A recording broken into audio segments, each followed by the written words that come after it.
Live. Hi, folks. Somebody has to clean up. Welcome to Saturday night with Rob and Jake, maybe Frick, maybe Luther. Here to answer whatever questions you have. And I'll tell you the rest in a little bit. What do you got, Jake? First question. First question. This is from Happy Thanksgiving, by the way. Dom? This is from Dom Hey, Dom.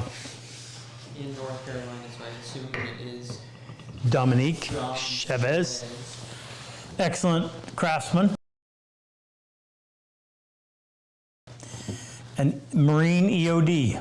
All right. Dom says, "Hi Rob, you have obviously mastered dovetail joinery. Excluding dovetails, what is your favorite joinery to use in a project and why? Is there a joint or woodworking step or procedure that is intimidating to you? Like cutting your first dovetail is or was for most woodworkers. What's your favorite tool?" Oh my goodness. Okay, answer that. He's got more. Okay, Dom. You must have got the memo. We needed questions. So next to dovetails would be through wedge tenons. Making them proud so that they stick out is adds a level of complexity to it, but it's really interesting because it gives that extra dimension. Now the next one. He said, "Is there a joint that's intimidating?" Yeah, any of the Japanese joints you see, but as far as a practical joint for what we would build in North America, I've never done a secret mitered dovetail, primarily because I don't understand why anybody would bother. You never see it. It's all hidden. There's easier ways to strengthen a miter than that.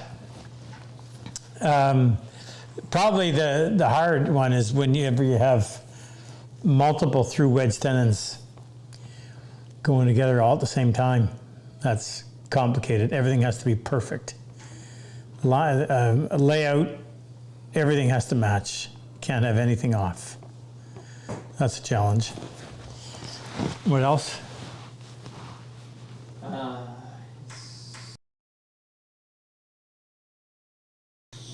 What's your favorite tool to use in the shop? One that isn't always used, but you can't wait to use it when the opportunity arises.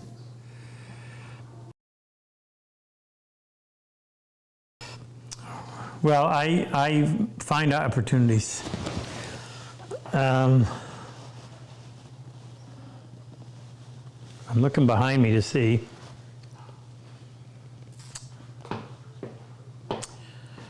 Tool that's really fun to use.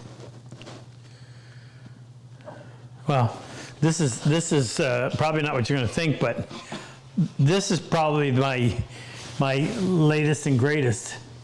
It's called Dovetail Square, and it is so convenient. I'm just in the process of making 60 of them. It is so convenient and adds so much convenience to cutting dovetails because it automatically squares your board, which is something you always have to do, right? You want that board standing plumb. So instead of sitting there with a square, you just do it like that. And you set this distance from your plane so that it matches the width of your plane or the height when it's on its side. So when you initially set it up, you set it up to be this height. And then when you put your pin board in, when you're done with the tailboard, you put the pin board in the vise, you do the same thing. Hold it like that, set it in there. It's standing plumb, and it's the same height as the plane. So really, I mean, I never would have thought it would come out. And my friend Paul in Ontario had given me a good idea. He said, build another feature into it. So when you're getting ready to cut dovetails, you can just use that guide to give you your 10 degrees, and this one the opposite way. And that just kind of gives you an opportunity to lock your wrist. So that'd be as close an answer as I can give you to that question. So we do this every second Saturday night so that we can raise money and awareness for the Purple Heart Project, something we started 10 years ago, where we 6 times a year, we do a class that has 7 combat wounded vets in it. I'm looking over at the other wall and I see 5 flags representing the 5 countries that we've had vets come from. Ireland, Denmark, Australia, United States, and Canada. We bring these guys in, as I mentioned, 7 at a time. We cover all their expenses, travel, lodging, food. Each vet in American dollars goes home with about $4,000 worth of tools. And thanks to the bench brigade, haven't heard from Jack lately, a bench is built for them and delivered to their home. So that's a lot of money. I don't know what this year was, but last year was $350,000. So we're always looking for partners, people who want to join with us in celebrating and appreciating these men and women that have sacrificed everything in some cases. And what this does is woodworking, hand tool woodworking in particular, offers them a solace, something to calm their mind, help them focus on something other than the scars left from the battlefield. And we don't only teach them, but we set them up with the tools so that they can continue to do this. And Jake and I do an online workshop. Well, actually, we said Frick too, because he does the uploading. So we build furniture all the time. We produce 3 45-minute episodes each week. It's a membership-based site.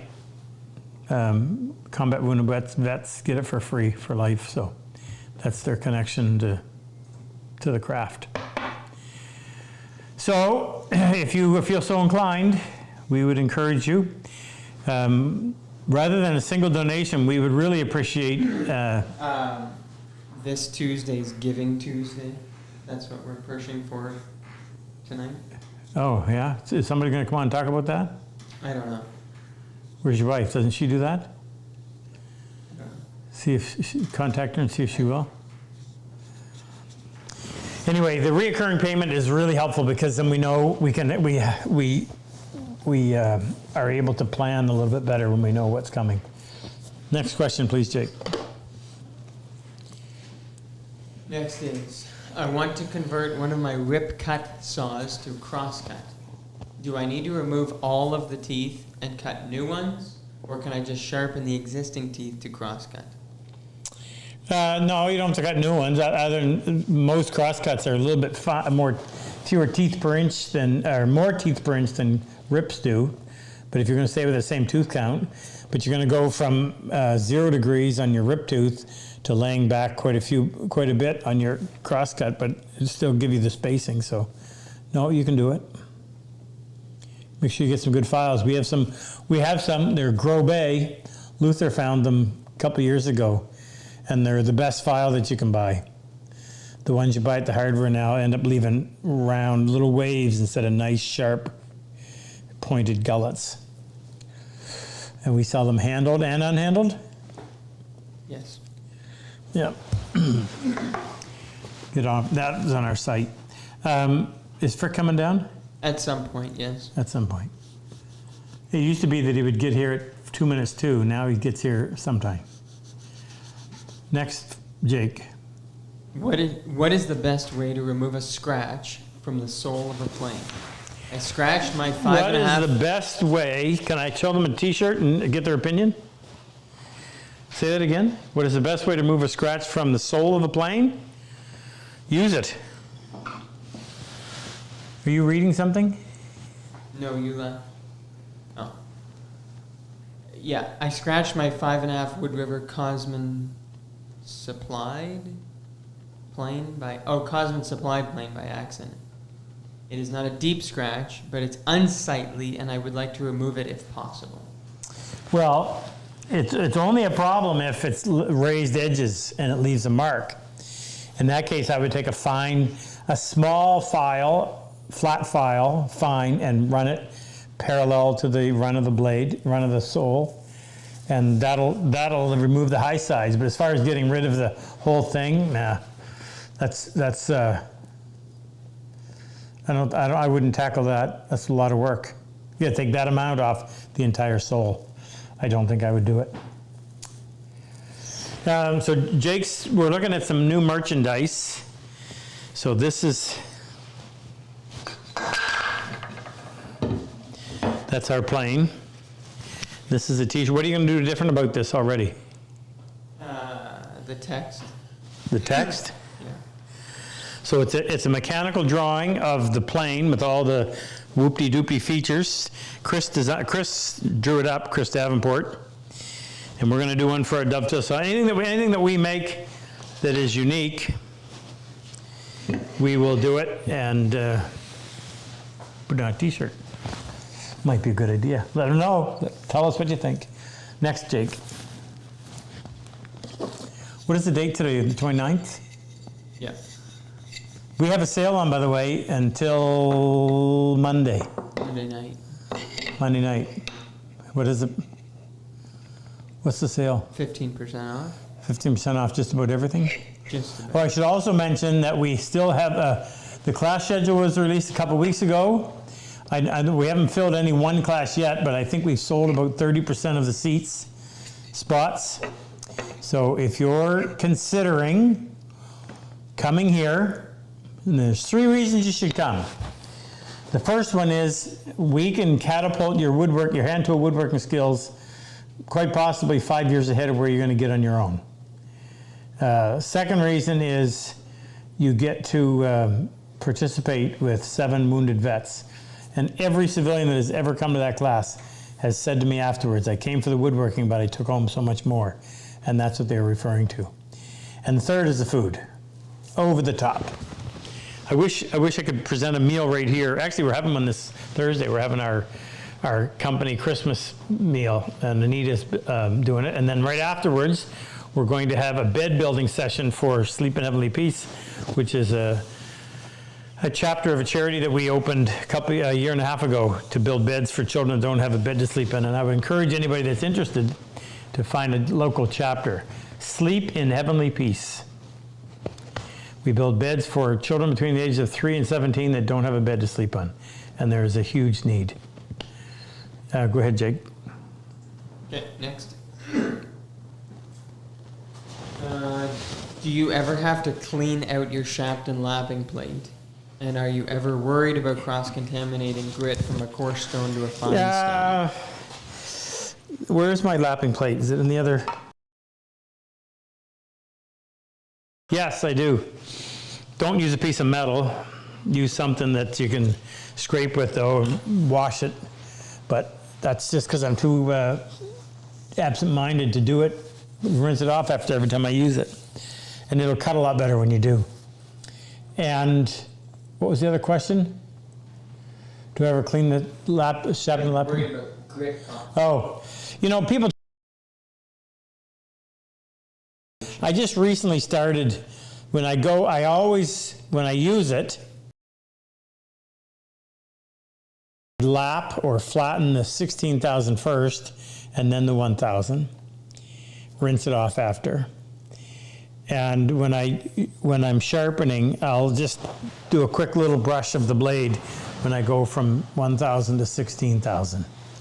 I figured there's a slight possibility that it might happen at some point, so why not? Never used to worry about it. Must be getting old and sensitive. Next, Jake. Okay. This is from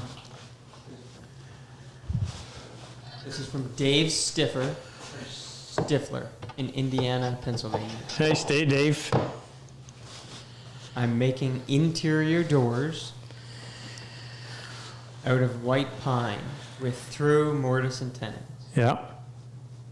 Is there an advantage to using split tenons or 2 tenons on the bottom rail, which are usually 8 inches wide?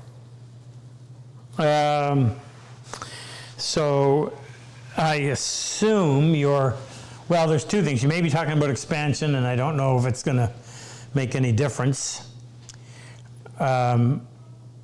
I would do split just because I never like cutting such a big, wide section out of a piece of wood. So instead of having a 7-inch wide slot, actually it would be 8 on the open side. I would much rather cut that down to 2. I'd have a full 8-inch shoulder going in a little bit, but then the rest of it I would cut it down to two tenons with lots of space in between, just to regain some integrity in that part of the style. Next. This is from Bill T. in Buckeye, Arizona. Hey, Bill. He says, the Cosman 5.5 plane you have been using appears to have an iron made by Zenwu. They offer 2 steel options. Which steel alloy are you using, and have you found the steel provides superior performance? Are we ready to comment on that yet? Yeah. So tell them the numbers, and then I'll tell them what did we order. We ordered the MagnaCut. Oh, actually, we ordered the version 0 and the MagnaCut. So which one's chipped real bad? That was the version 0. So the version 0, I was planing pine, hit a knot, and broke a big chunk off the edge. And not a little chunk, but a big chunk. And that's when I got thinking, I said, okay, it sounds like they're just hardening this too hard. So on the Rockwell scale, which is how you determine the hardness of metal, most woodworking tools are. If you're going to file something like a handsaw, you've got to be closer to 50. You get up into the 60 and you're not going to be able to file it. You're not going to be able to touch it with a file.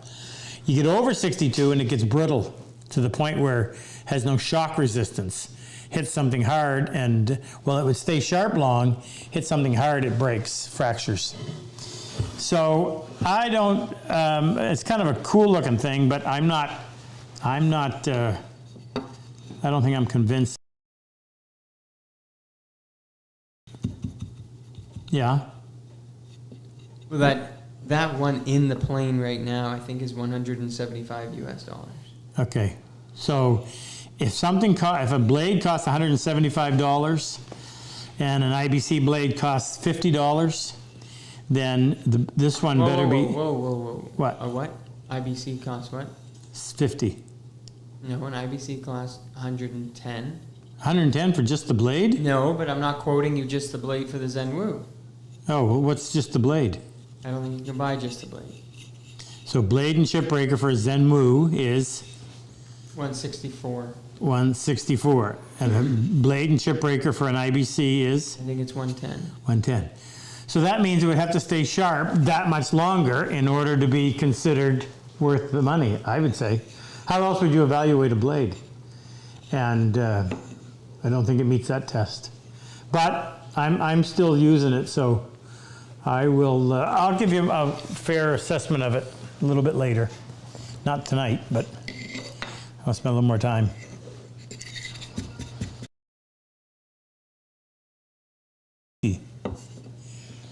Their packaging says unapologetically made in China. Next, Jake.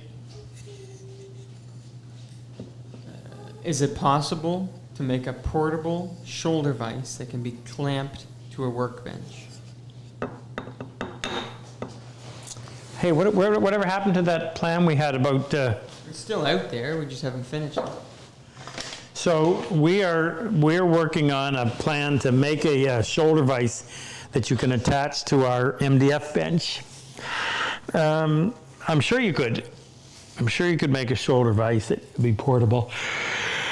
But the very nature of how it works means it would be heavy.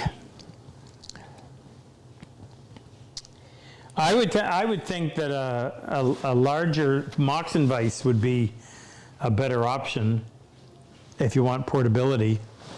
I mean, here's my mini Moxon vise, which has capacity between the rods is, do you know? I think that one's around 12 inches.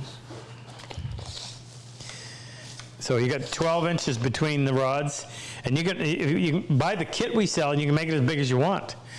So I would much rather be lifting that up and clamping it onto the bench than trying to maneuver something, because you would need, in order for it to be strong enough to resist spreading when you apply pressure, that would be a big, bulky, and then you're up quite a bit higher when you're working, and I'm not so sure that you want that be that much taller. Next.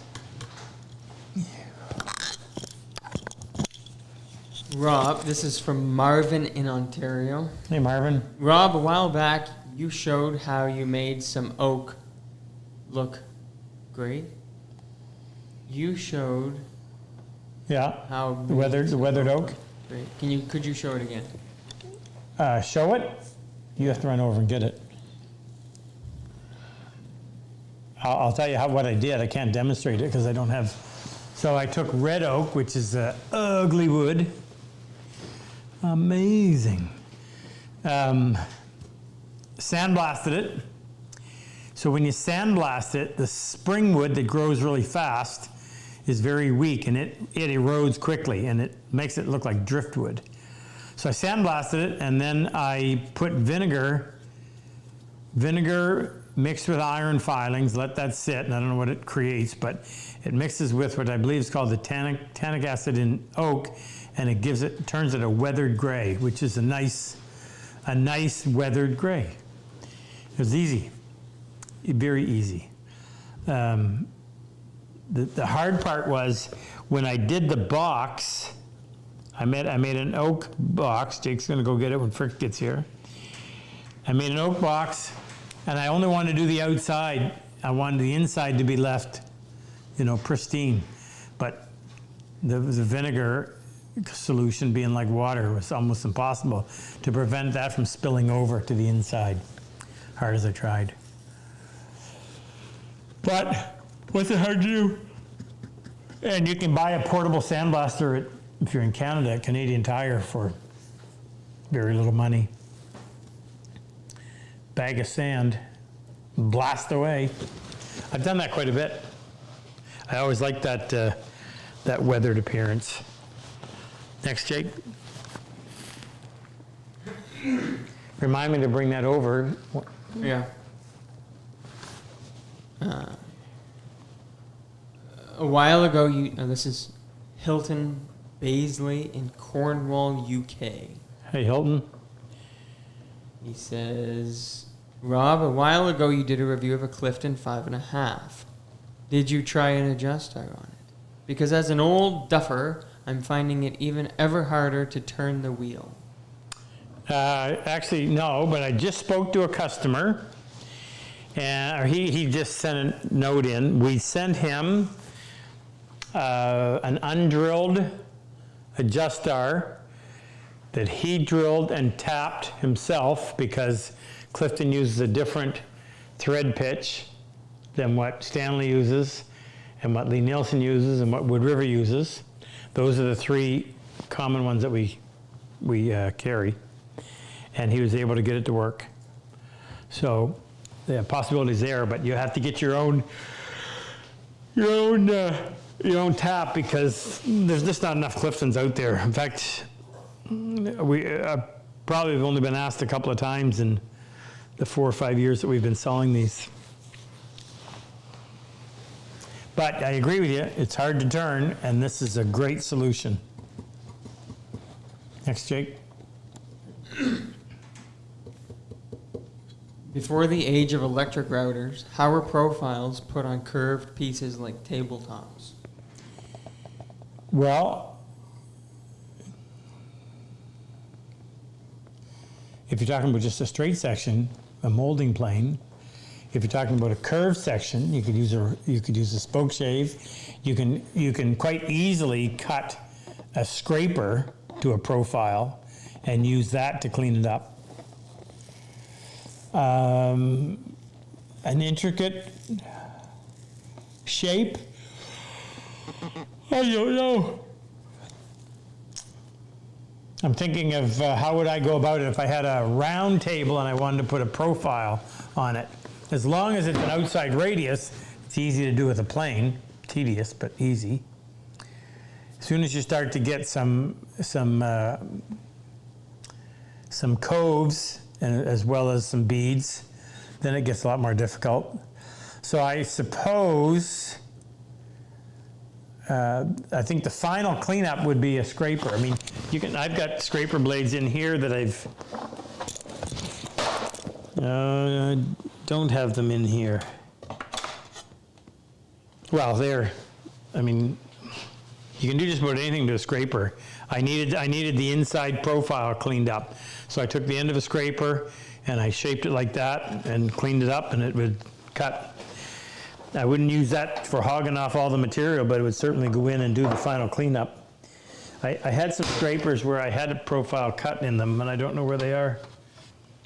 Which means if I needed it again, I would just make another one. The scraper's blades are made out of the same steel as saws are, so it's 50-52, so you can easily shape that with a file. Next, Jake.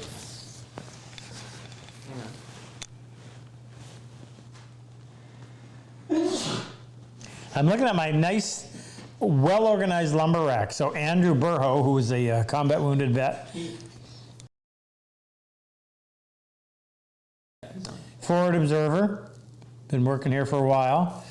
So he came in and organized all of my shorts, lumber shorts, and wrote on the end of them the length. So I go over there to find something. It's great. It's awesome. Makes me think I'm organized. Next, Jake. You have shown. Howdy, Andrew. I have more work for you when you get back here next week.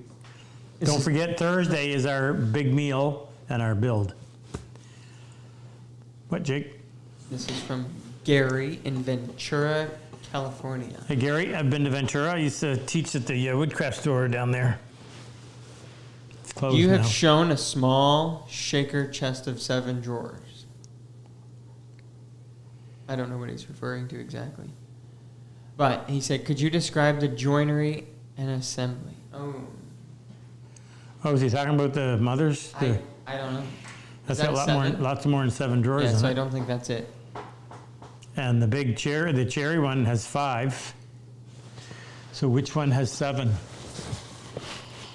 I don't know which one you mean. See, if you try to be a little more descriptive, and I'll talk about it, but I don't know which one you mean right now. Try that one again. Okay. Next.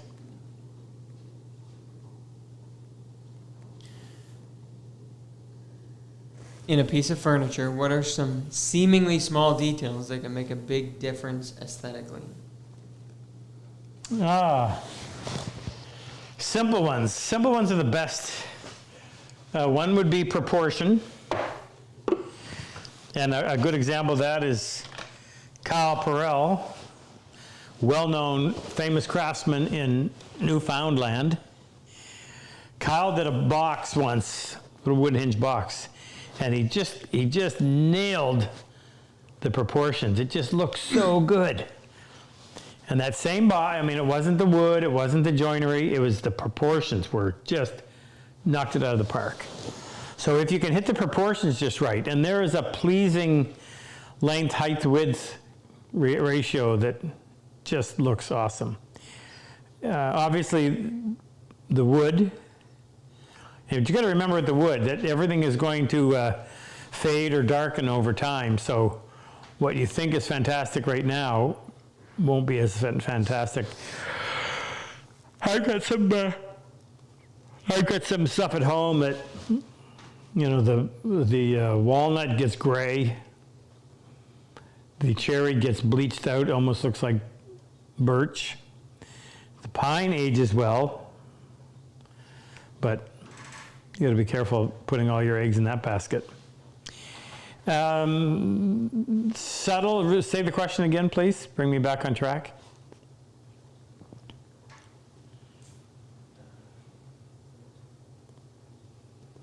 Drum roll. I don't remember where you were. Are we going back to that question? Yeah. What some of the subtle things that you can do to a piece of furniture that'll Yeah, make... what are some seemingly small details that can make a big difference? How you elevate it off the floor. Always seems to add some bit of elegance or interest to it if it's not just plunk sitting on the floor. Doesn't have to be high, just a nice touch with feet, simple feet. Joinery, species, wood proportions would be number one. How you adjust the feet. And I think the other thing that would be, that's always interesting is if you do something that people don't expect. So you turn the drawer over. I'll step out here and grab this. It's not far away. Just do something that people aren't expecting. So oftentimes on the drawer bottom, first of all, this nice little decoration there, I have drawer slips. So you open up the drawer and you see these little strips of cherry, and you say, oh, that's interesting. But if you look in the bottom, I scallop the bottom with a plane instead of just leaving it flat. Could even do that on the back. Haven't done that on the back, but that could be another spot. So anytime you just do something that just is a bit of a surprise when people discover it. And then you could go in, I'll give you the last one. I always like secret drawers. Oh, it's always fun to do. I did a little cabinet for a doctor, and if you pull the drawer out and reach in, there's another little drawer that comes into that cavity. You just have to touch it and it pops out, and you can keep all your good stuff in there. And the drawers, the two little drawers on my standing desk, when you close the little trap door underneath and close the drawer, the air pressure pops out the little pencil drawer on the side. So any stuff like that. Good question. Haven't been asked that one before. Next, Jake. Do you ever use a butt Mortise plane? Butt Mortise. Yeah. If you are, now normally if I'm mortising hinges on furniture, I would use the router plane, a little more control. If you're doing them on a door, then the butt mortise plane. I kept one, didn't I? Yeah, right here. You can tell by the dust on the handles, it hasn't been out for a long time. But yes, I do have one. And I do occasionally use it, but I certainly wouldn't use it every year. In fact, I can't even remember the last time I used that one, but I'm not going to get rid of it. Thanks to Darren over in the UK that we have all these saw benches, and I can sit down and talk to you. He's on the live. Darren's on? Well, Darren. We were talking wood earlier today. He tried to stump me. I still think he faked me out with the lace wood. Next, Jake. Have you ever had a saw stop cartridge fire for no apparent reason? Yeah, we did. We went through a spell where 3 or 4 went bang, just no apparent reason. Turned them on, nothing, and touched them, all of a sudden, boom, went off. But I think they've solved that problem. That would have been at least 10 years ago. Or were we here? Didn't it happen when we were here? Yeah. Well, it happened in the production shop. Yeah, so that would have been maybe 5 years ago, not 10 years ago. I thought it was far longer ago than that, but yeah, I did. I was standing right there when we did it too, and had no idea why. Pretty sure they replaced them. They're a great company that way. We didn't have the cartridge too close to the blade. We checked and rechecked everything. Couldn't figure out why it happened. Next, Jake. I would do commercials for Saw Stop. It's a great saw. Jeffrey on tonight? Yes, the doctor is in the house. The doctor? Dr. Jeffrey P. O'Connor. Oh yeah, where'd that come from? I don't know. Oh. That's what he calls himself. Jeff. Howdy, Jeff. Is it worth investing in a new modern mortise chisel, like a Lee Nielsen or an IBC, versus an old pig sticker mortise chisel? Yep, absolutely. The old pig stickers. Yes. You want them to be square. There's all kinds of reasons why you want the sides to be parallel and square to the back. If you're using a guide, which I often do, clamp a block alongside the line, hold the chisel against the block while you're pounding. If that side's not parallel, then it's going to be shooting off in a different direction. So, yeah, you want square sides. And you can't, I have, Lee Nielsen and the ones we make are the only ones that I've seen that have truly square sides. And when we get ours in, we go through and check them. What are our tolerances, Jake? What are we talking about? Mortise chisel sides. Oh, 2,000. So they got to be square. Next. Just a second. I'm trying to hold there. We're blasting through them. I don't see Frick. Oh, yeah. Okay. Next is Can't wait. my saw stop, and this is from Luther. My saw stop arriving Luther's knife. asking this question? Well, no, Luther's sending me them from the chat. Oh. He says, my saw stop arriving knife is slightly thicker than my Freud thin curve blades. Yeah, that's a pain. I know you use both. Do you have a problem with your arriving knife being too thick? Didn't we get a thinner one? Yeah, they sell a thin curve. Yeah, they sell it. You got to get a thin curve one. In other words, it's a real pain. It gets jammed in there, and it's no fun. No fun? It's not fun. But yes, you can buy the thin curve one, and that's what you want. If you're going to run thin curve blades, you have to. Next, Jake. Next. Tell me if you like our, we've been cranking out 3-minute YouTube shorts every day for the last week. We're going to continue to do that for a while. I find it's easier to teach a simple principle in a minute. You can hold people's attention than it is, and fewer people will watch the long YouTube. So you can pretty much pick apart anything we do in here and say, you know what, we could do a 3-minute video on that particular aspect. I did one. What was the one we haven't released? Did we release the Curve Extend one? No, we didn't. So we did one on the Curve Extend yesterday that'll probably go tonight or tomorrow.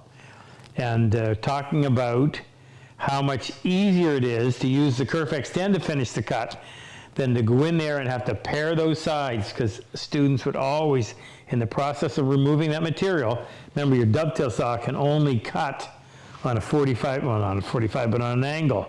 Then you've got to go and remove all that inner material. And they come across the sidewall like that to clean it up, and they take too much off, and it doesn't fit, makes it loose. Curve Extend, only way to go. Anyway, next, Jake. I have a number 7 plane. Do I need a number 8 also? No. If you have a 7, there's no reason to have a number 8. You're not gaining anything worth spending that much money. The only 8s are made by Lee Nielsen, and they're $500. So, I'm not telling you not to buy one, but you could probably get more tools. You get more out of for the $500 than you would an 8. Oh, I already owned a 7. Okay. This is from Alfred Borg, Alfred? but typed by Luther. Uh-oh. When flattening spell check. chiselbacks with chapped and stones, they get very With sticky on the what and stones? chapped and stones. What's that? Shapton. Oh, that's Luther. Luther for Shapton. Chapped and. Okay. Say it Stones. again? The stones get very sticky on the 4000 grit. Is there a way to prevent this? Yeah. Yes. Flood it with water. You can put a little bit of detergent. Don't put too much. A little bit of detergent, it'll help it, but yeah, just keep it flooded with water. But the higher the grit, it really gets sticky. And make sure that your stones are securely held so that makes it a little bit easier. The stone's not moving with the chisel. But a little bit of dish soap. We prefer Dawn. And just keep it wet. Lots of water. Next, Jake. This one's from Sibby. Do you remember that commercial where Madge, you're soaking in palmolive? Some of you must be old enough to remember that. Some of them might be. I'm not. This is from Sibby. Sibby over in Iceland. Yeah. He said, What do you recommend to clean up oil? you need to come back and take the drawer making workshop. What do you recommend to clean up oil off a new thickness planer table? Well, usually the least annoying would be paint thinner. I mean, lacquer thinner is going to take the paint off, and the fumes are terrible. Acetone, same thing. So I would use paint thinner, and you can buy odorless paint thinner too. That would do it. I'm sure that stuff is oil based. That's what I would use, and get a good scrub brush that doesn't have steel teeth, steel brushes. Like, I don't know what they make them out of, but something that'll scrub well. It's better than rust. Next, Jake. Next is any tips on how to avoid staining the wood with your hands as you work on a cabinet? Yeah, Chris Pye emphasized that. He is a carver, and he had a brush. Now this might not be the same reason, because if you're carving and you're constantly using your hand to brush away the shavings, the oil in your hand will eventually stain the wood, and then it's a real pain to get rid of. So he would always have a brush. But to keep from staining, I suppose you could wear gloves, although that wouldn't be my favorite. Keep your hands clean. And if you're an oily kind of guy, I don't know what to do. Gloves, I guess, would be the only option. You don't have to necessarily wear those whatever they're made out of, rubber gloves, we call them. You could just wear cotton gloves, lighter. Don't let and they breathe.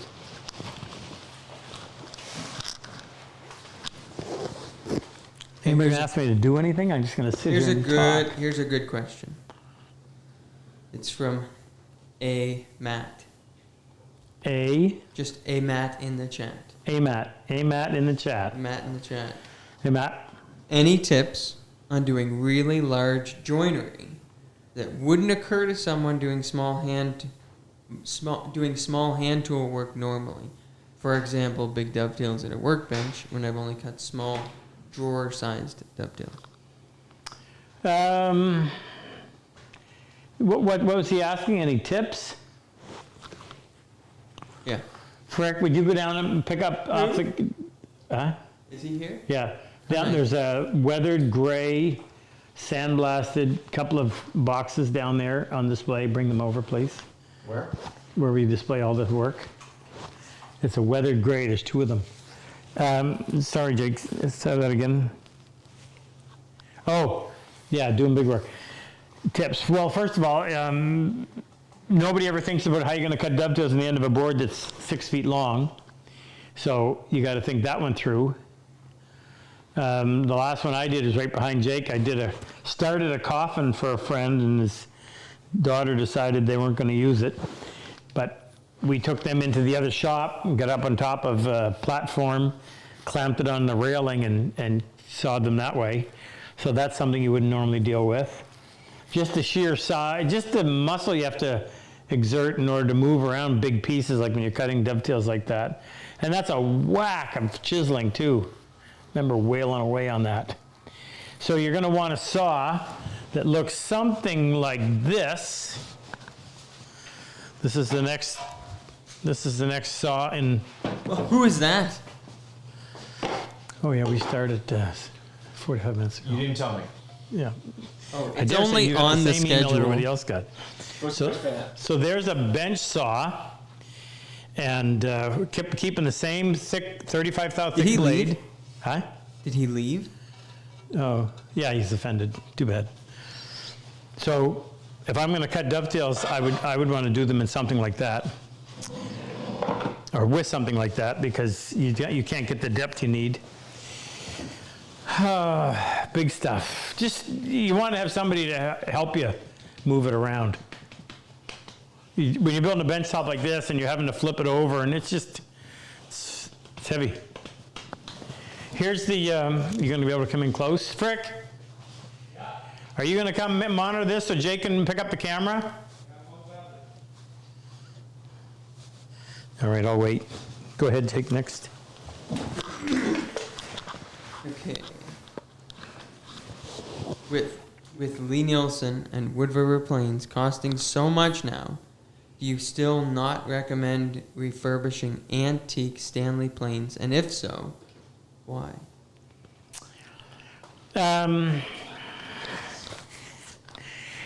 Oh, well, let me hit this one from several areas. So, we've done this before, we'll do it again. I'm going to count how many planes I have here. 1, 2, 3, 4, 5, 6, 7, 8, 9, we'll count that one, 10, 11, 12, 13, 14, 15, 16. So we have 16 planes behind me. Of those 16 planes, a little bit, hardly ever, never,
Oh, wait, I think it's back. now you are. So we don't know how much they heard and how much they didn't hear. Just repeat your last little. Well, that was quite a bit. Can somebody tell me how far back when you stopped hearing what I was saying? Is anybody saying anything? All right. Yeah, it's back now. Missed all the plane story. Oh, okay. So read the question again, please. With the cost of It's not on there. new planes getting up as high as they are, fixing several different, Just a second. what? Something loose here. Losing volume again? How come things are working just You fine? know what? Everything was just fine.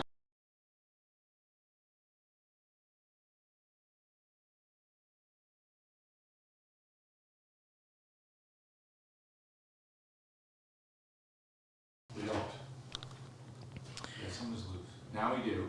Now we do. Now we don't. Huh? Go. You know it well enough, you can yell as soon as you... Yeah. Okay. So I don't know where we were. I'm going to start again. Planes are expensive. Why do I not recommend fixing up old Stanleys? Now, I'm going to clarify right away. If it's belonged to your father, your grandfather, your great-grandfather, by all means. But if you're talking about, I need a plane that I can use to build furniture with, then this is my argument. So I started by saying this. I have, I think, how many planes did I say I had? I don't need to count them again. I can't remember. 15, 16 planes behind me on my tool rack. So I'm going to go through and I'm going to point to the ones that get used, or I'm going to point to each one and tell you how much I use them. This one, rarely. This one, hardly ever. This one, never. This one, never. This one, never. This one, almost all the time. This one, a little bit. This one, never. This one, never. And this one, a little bit. Come over here. This one, more than the other little bits. This one, less than this one. This one, less than this one and this one. And these, a little bit. Now, let me interpret the little bit. 95% of the time, I keep changing this. I'm gonna go a little less. 92% of the time when I'm using a hand plane, I'm using the 5.5. 4 or 5% of the time, I'm using the block plane. And the rest of the little bit is gonna be a jointer or the Lee Nelson skew block plane with a little squirrel tail. Not much. So here's my point. You don't need a stable full of planes. Yes, if you want them to look pretty, but you're not going to use them. So in going out to buy a couple of planes for life, you don't have a whole lot of planes to buy. Now, having said that, if you buy a really good plane, it's going to come to you in near perfect condition, meaning ready to go. Every time you use it, it's going to put a smile on your face because it works so well. It's solid. It'll do things that other planes can't do. I'm comparing an old Stanley to a new Lee Nelson or a new Cosman plane. They are so solid. They're made out of better materials. They have tighter tolerances.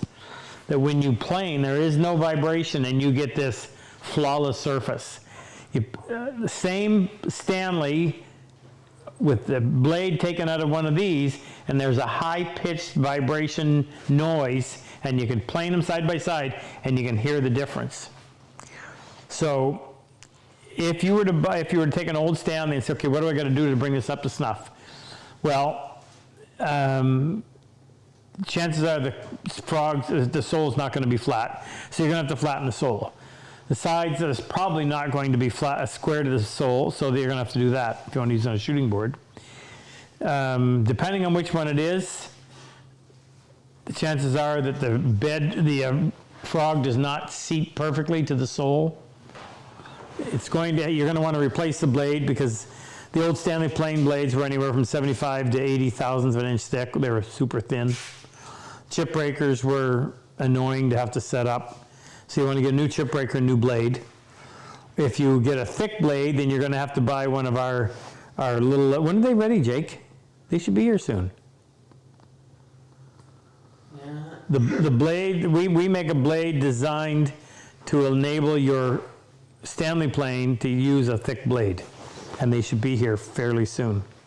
So you're going to have to replace the chip breaker and blade. The only thing really nice about them is the old Stanleys had lovely rear totes. They felt so good in the hand. I really like that. And I like the low knob on the old ones.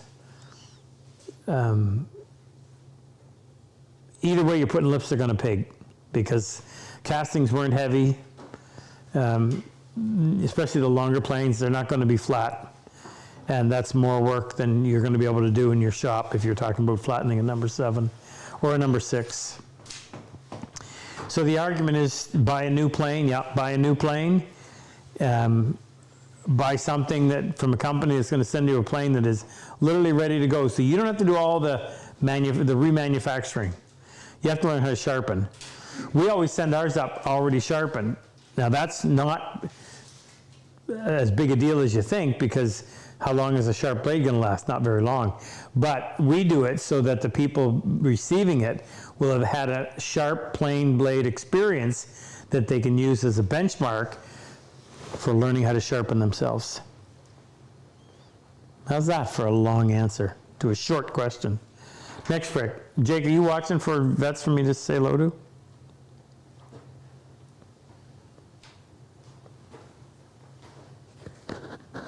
Yes. Delayed answer. Frick, I needed the mic. talk to me, bud. All right, this one's from Brownie in the chat. Browning? Yep. Says it's been a while since you organized one of your small drawers. Is there anything that you would do differently now that you've been using them for a while? Oh, Jake, are you gonna do anything with the camera? Or are you just gonna sit there? Oh, I'm sorry. How many more rolls did you want me to take on here? Oh, rolls, some of Anita's sourdough rolls. I'd love to have one of those right now. So this one, can you see? Did you put that one back? What one? The one that they had taken. Huh?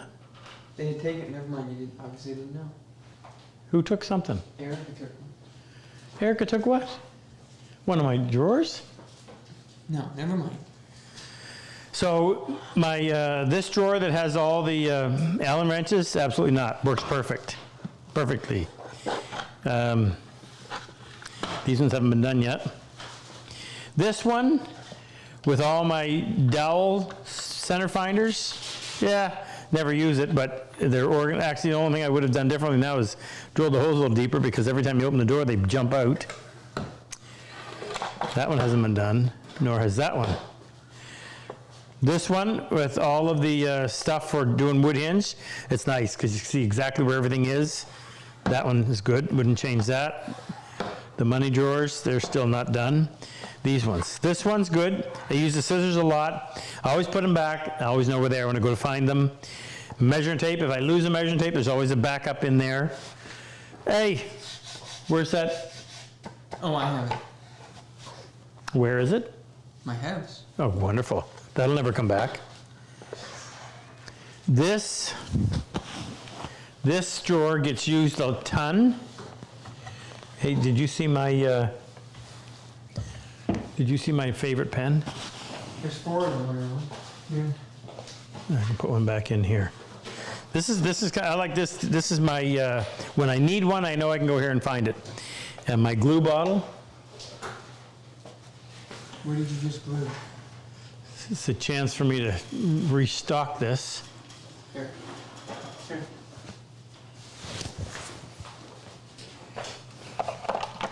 So it wouldn't change this one, although it's a little bit cumbersome having that way in the back. And this one, my dovetail drawer, no, that's good too.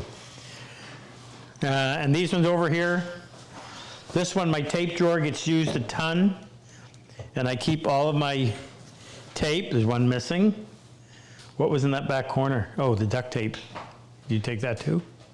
No, I didn't. The drill one, there's a drill missing. I didn't take that. Drill one, this one, drill bit one gets used a lot. This one gets used a lot. It's my supplies when you're always looking for either a foam brush or a Q-tip. Scraper one doesn't get used as much. So no, I'm happy with them. So the only thing I'd like to do is finish off some of those other ones, but I got to put a little bit of thinking on it into it. Next, Frick. Next one comes from Matt Foley in the chat. Hi, Matt. Have you ever had a spontaneous combustion due to oily rags or finish left in the shop? Yeah, I did. Not in my shop, BYU. I can't remember what we were working on, but I'd left rags in a steel can up on one of the benches. I probably left the shop at midnight or 1 in the morning, and when the cleaning staff came in at 5 or 6 in the morning, there was smoke coming out of the can, and I got my butt chewed on that. So I'm really careful. If I have oily rags, I will lay them out on a tile floor so they're spread out and they can dry. I always make sure that there's nothing all balled up sitting somewhere. So, and there's not every oil does that. Linseed oil, I know, it has right on the container about spontaneous combustion. Next, Rick. Next one is from Links. And I also have, I have two fire, we have fire extinguishers everywhere in here, so there's always one close by. There's one right there by that door, there's one right there by that door. And you go from the other shop, and there's several of them over there, and there's one in the kitchen and one at the front door. Go ahead, Frick. This one's from Links in the chat. Links? Said, what are Rob's thoughts on Oakum hardwood? It's the cheapest hardwood and I can only get 10% more than pine. What's it called? Oakum, O-K-U-M-E. Okumi? Sorry, don't even know what it is. Can't comment. But the question was, what do I think of that as a... I think he says it's the cheapest hardwood. I can only get 10% more than pine. Not sure what. Sorry, I've never heard of that wood unless it's known by another name. But you know what? Use whatever you can get. Perfect your. So if we talk about building furniture, go back to an earlier question. What can you do to make it stand out? Well, if you don't have beautiful wood, then you really have to rely on the proportions, the joinery, the elevation. So you're only losing one of 6 things I mentioned. And the wood itself is probably the weakest one in the long haul. Initially, it's, oh, wow, fantastic. But that wanes. That goes with time. So really rely on the others. So don't sweat it. Next, Rick. From Blue Knight in the chat. Hello, Blue Knight. What are your tips on freehand chisel sharpening? The moon is blue. What? What are your tips on freehand chisel sharpening? What are my tips? I'll show you. Jake, do you have anyone to say hello to? I'm compiling the list. Can you come over and can you come over and manage the camera? Yeah. Okay, chisel sharpening. Well, there's the chisel preparation, which is probably the biggest part of the chisel sharpening, and you've got to go through and do that before you can sharpen accurately or wellly. How's that for a word? Well, forgot for a minute. So I always come in, take a couple of seconds to flatten the stone. There's an area right there that's not flat, so I'll avoid that. Lubricate my stone. I'm using a 1000 grit and a 16. That's all you need on your chisels. Set that down. I depending on the size and width of the chisel, I always want to get, I can't think of a chisel where I can get more than one finger. So this finger is going to apply the pressure on the bevel. I'm squeezing these fingers and these fingers together. I'm actually grabbing that thumb so that they're tied in. Find the primary bevel. A narrow chisel, you just want to do little wee short strokes. On a wide chisel like this, you can do little circles. If you try doing this with a narrow chisel, you'll end up skewing it. Always better to just do little short strokes like that with a narrow chisel. Even a wide one if you're not familiar with the technique. Feel for a burr. I can go a little bit better than that. Find that primary.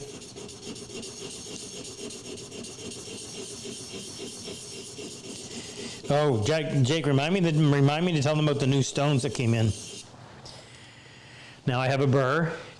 Remember what I mentioned? Probably not a bad idea to wipe the crap off so that you don't transfer one grit to the other. Find the primary, come up a little bit higher than you were over in the previous stone. You're creating your third or your tertiary bevel, and the last thing you do, lay it over, this part down first and drop it onto the stone, and just a couple of seconds to deburr.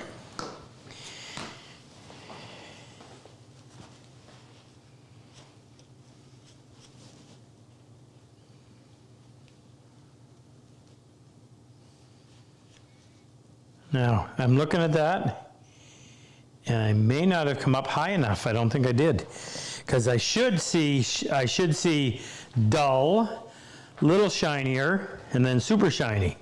And I see dull, shiny, dull. That means I didn't eliminate the secondary bevel on the edge, on the very leading edge.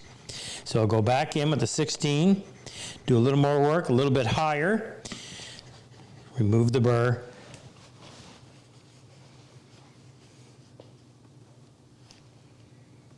That's better. and then evaluate it. I always like to evaluate it on a piece of pine because if it cuts pine, it'll cut anything. Pine has a tendency to tear.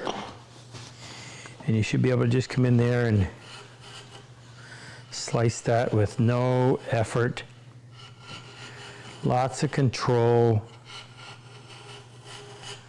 Just cuts like a dream and leaves a nice clean surface. The easier it cuts, the less effort you have to apply, which allows you to go in and do things and get very predictable results.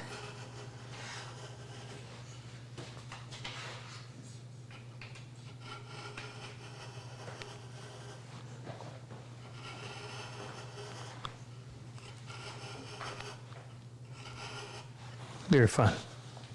Good question. What was the question? Oh, tips on sharpening? This is the oak that I talked about. So this is made out of red oak, the world's ugliest wood. It's my opinion. And then after I built it, I think I did this one on the inside too because I couldn't avoid it. And you see how the sandblasting wears away the wood, wears away the soft wood. Looks really cool when you do it on a dovetail. And then you just take vinegar with some iron filings or nails, let it sit for a while, and then paint the vinegar on it. Almost instantly turns it to this color. Now this is odd because I used the same thing, but different result, different color gray. This is the one where I tried not to get it on the inside, but it bleeds and it looks sloppy because you got a little bit right there, and you got a little bit right there, and you got a little bit around the edges. But that was a wood hinge box. Everything had to be sandblasted afterward. And it's really cool when you eat away at the I was going to say the soft underbelly, the soft grain and the end grain. And it just does something that's different and unexpected. Who am I saying hello to, Jake? I'm not ready yet. You're not ready yet. Okay, Frick, throw another one at me. This is from Alex Baum in the chat. Alex Baldwin? Baum. Ah, Baum. Is there a certain woodworking discipline that interests you but you've never been able to get into?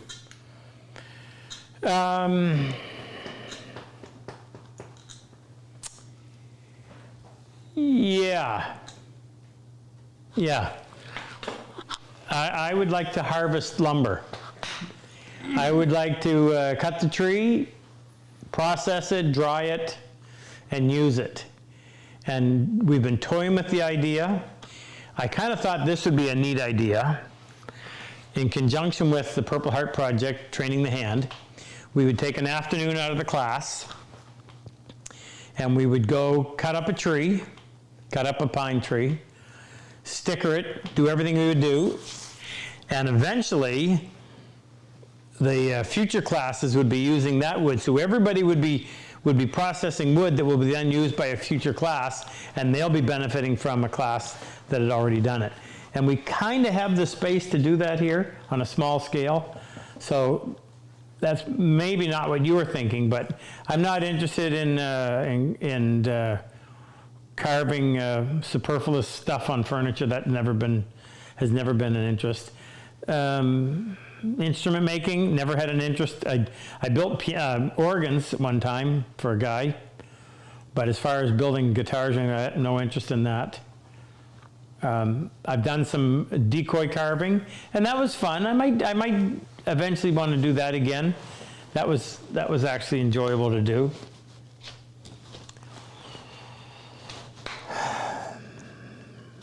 Tools. I've made planes. I would call that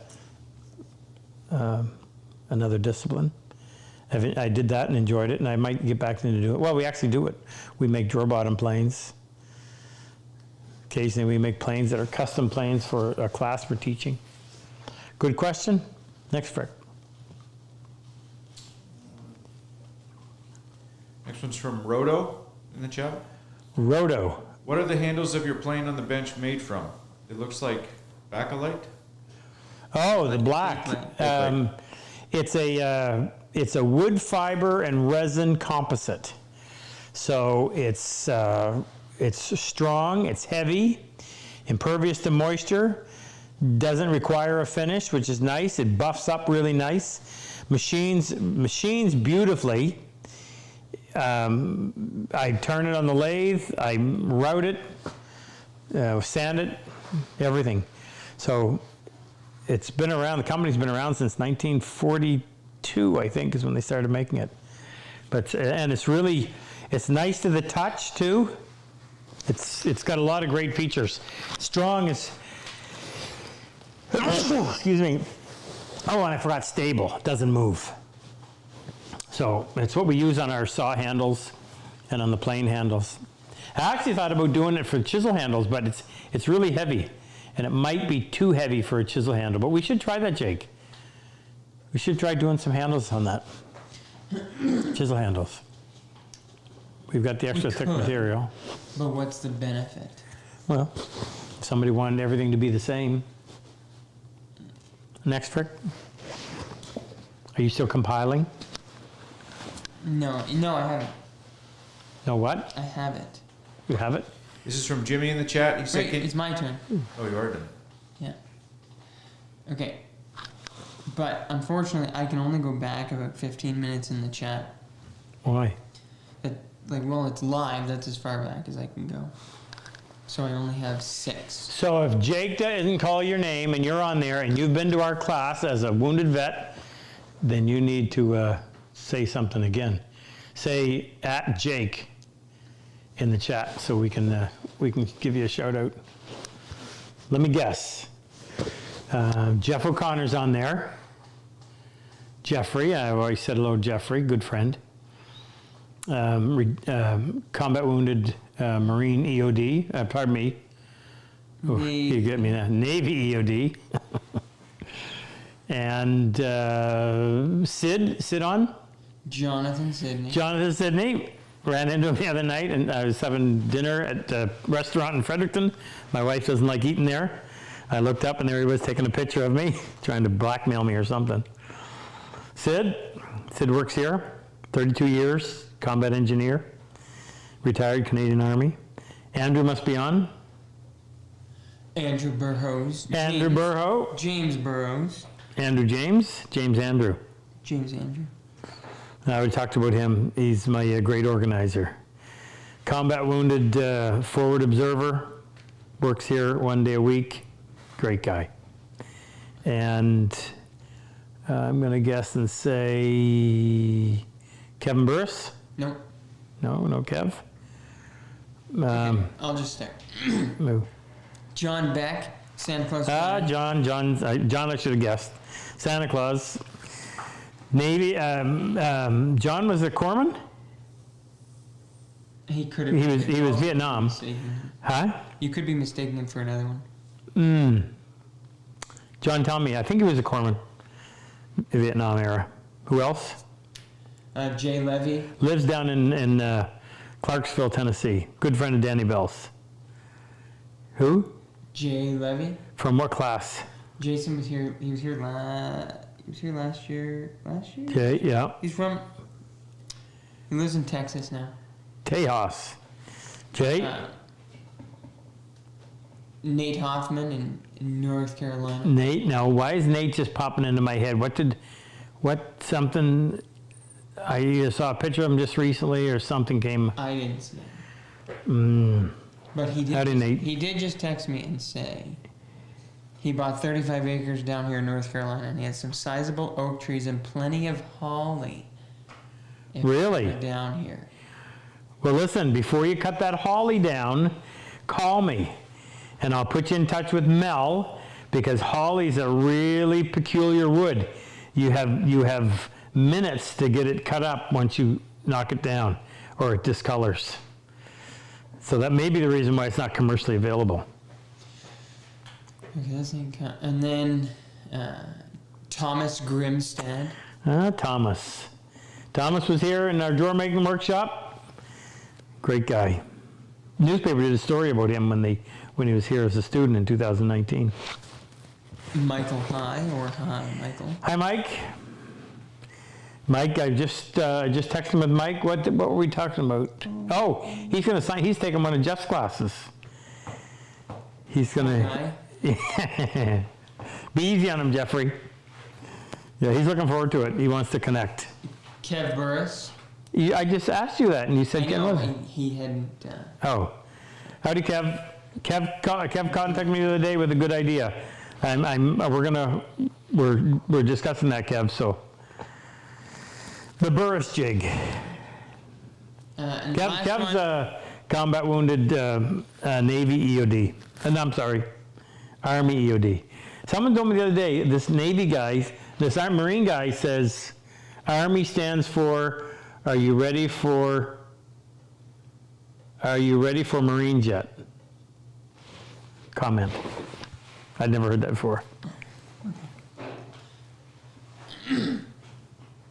Last one is Jeff Hines at BC. Yeah, Nunya. What a good guy. Yeah, I wish you'd come back. Despite his background. Yeah, Nunya. That's worth a smile every time I think of it. Kyle really misses you. He wants to cuddle again. How would Kyle say cuddle? Cuddle. Cuddle. Cuddle. Is Kyle on? Is Kyle on? Kyle's here. I said Kyle. You didn't tell me Kyle's Did I on. not tell you Kyle? No, you 'Cause I don't you care. purposely ignored Kyle. Kyle Perel, Newfoundland Regiment. Good guy. He's actually he works with us. Anybody else? No. But Kyle said you're making him blush. Well, I'm making him blush. It's too bad we couldn't get them on the screen to come up when we talk to these people.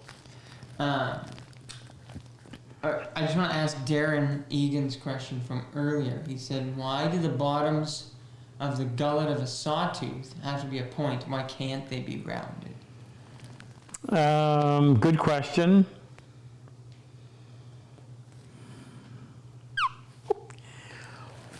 I'm trying to think of a reason why, and I can't come up with one. The only thing I can come up with is I think it looks so much better. But you know what? If it was round like that, no, that doesn't. No, I don't know, Darren. I can't really come up with a reason why. However, if it was round, you get more reserve, because if you have very narrow set and your saw's passing through the wood that's been cut goes into the gullet. And when the gullet fills up, the tooth can no longer cut, because it's just like jamming the throat of a plane. So if you have a rounded out instead of you're going to have you have more space for spent sawdust if you have a sharp pointed gullet than if you have a rounded one. It's the only answer I come up with. So theoretically, your saw will cut faster, longer, if you have deeper gullets. And I didn't call a friend, I'm just going with that. Frick. Back to questions. All right. Hey, Jake, what was I going to tell them? Oh, can you run over and get stone? What stone? The new stone, the new diamond stone. Yes. Bring one over. So we have had a devil of a time with our diamond stones. To the point where we're dumping this. We had to check every one. Brandon would be over there on the reference plate with a shim, verifying them that they were flat. And finally, we just said, okay, you either do better or we're not carrying these anymore. So we waited a long time. They did retooled, and the first shipment that we probably had in 6 months, maybe even longer, came in the other day. They're on the site now, and now we want them to be better than 1 thou over their length. And on the first 50 that he checked, only a couple didn't pass, and they were 1.5 thou, maybe 2. So they get sold as seconds. But the premium stones, and we dropped the price. We dropped the price $30, I think. We went from $180 down to $150. And I did that on purpose. I said to Jake, when was the last time you got something better, and the price dropped. I said, let's throw them a bone. So if you've been holding off on that, and it's the double-sided plate, so it's got 300 grit on one side for lapping your stones, your ceramics, and 1,000 on the other. Now, you can sharpen the edge of a chisel or a plane blade on a stone that's not that flat. But when it comes to lapping your ceramic stones, then it's only going to be as good as the stone is flat. So what is it? I just told them we're checking them with 1 thou. Yes. And I said out of the first 50, how many failed? 2. And they were how far out? Less than 1.5 thou. Oh, so we'll see. That was pretty good. So if you want a really good deal, if we give anything away tonight, we're going to give away a couple of these. Premium diamond stones are back in. They don't last forever, but they last long enough that you'll forget what you paid for them by the time you have to replace them. Are we getting any donations tonight? Who's monitoring that? Luther? If we get 10, for every 10 new reoccurring commitments we get, we'll give away a prize. We'll do a draw. Next, Frick. All right, this one's from Jimmy in the chat. He says, can you show us and talk about the saw bench you're sitting on? Well, I'm going to make Darren blush. So we had a class that we taught this past October. It's the first time we taught a drawer making workshop in a long time, and tweaked it a little bit. We wanted people to be able to get through it. So rather than have them have to dimension all the lumber, we gave them pre-cut pieces, pre-milled. They were flattened and thicknessed, but they were random width, random length. So they had to go in and do all the sawing. So there's going to be a lot of sawing. So you couldn't have everybody waiting on 2 or 3 saw benches. And it was at the last minute that I kind of thought, oh shoot, we need some saw benches. And Darren from the UK had been here for the class previous. He was going to do some touring. He ended up sticking around a little bit, so I put him to work, and he made the benches for me. And then he stayed for the class. So it had to be simple, not because he's simple, just because we want it to be simple. Did I say that right without offending? He's English. They're abrupt. So we took 2x10. We flattened it. We flattened one side of the 2x10. Piano hinge. We didn't put wing nuts on these? Or was this an early one? On the outside. There's no wing nut out here. That must be the early one then. Early one. So they have wing nuts on them. So there's a block of, this block is screwed and glued to the piece. Piano hinge on the inside. I don't know, what was that, about 10 degrees? About a 10-degree slope on there. Now on the other ones, we have their wing nuts. Wing nut on this side going into a fixed nut on this side. So when you're done with it, you can just undo the wing nuts, drop these down, it folds up into a nice, small, compact package.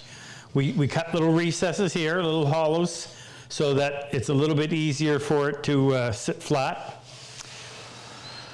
And that's it, real simple. The width is good because it's stable, and the height is 19 inches. Seemed to work fine for everybody. Thank you, Darren. Next, Frick. All right, next one is from Sean Marskell in the chat. I have an Eileen Nelson plane that's tapered from the toe to the hill. What is the benefit of this? Say it again. He says, I have an Eileen Nelson plane. An Eileen? Eileen? Eileen? Nelson? You mean Lee Nielsen? Yeah, probably. Eileen. Well, it's not Tom's wife. Luther typed this to me, so Oh. it's probably a auto. I'll say autocorrect just to give him the benefit of the doubt. But So anyway, Lee Nielsen, Lee Nielsen plane. Yeah, he said it's Lee Nielsen saw. No, plain. He says it's tapered from the toe to the hill. What is the benefit of this? He's talking about a saw, not Taper saw. not a plane. Come on, Lucy. So they did this after I left. They have a dovetail saw that is narrow here, and then it gets wider down here. So wide up to narrow. And the hokey story that went along with it was just, no, sorry. I've seen that before on old saws, and it just came about from sharpening. And leaned a little more on some teeth than the others, who knows what. But it was no longer parallel after years of being used and sharpened.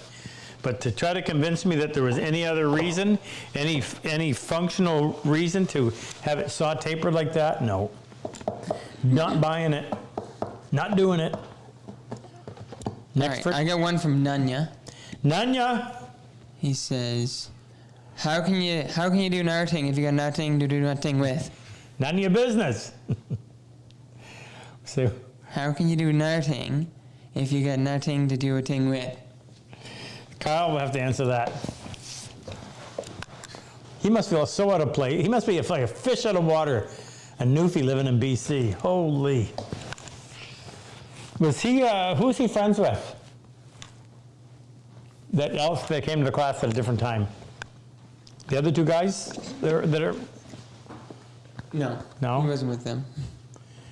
does he know who showed up the other day? Eric Blue Chip. Eric Blue chipped him. Yeah. Oh yes. Eric Levine stopped in the other day. Eric was here a few years ago, and he blue chipped Nunya. That's right. That's awesome. Good guy. Sean clarified his question. It was a Lee Nielsen joinery saw. Yeah.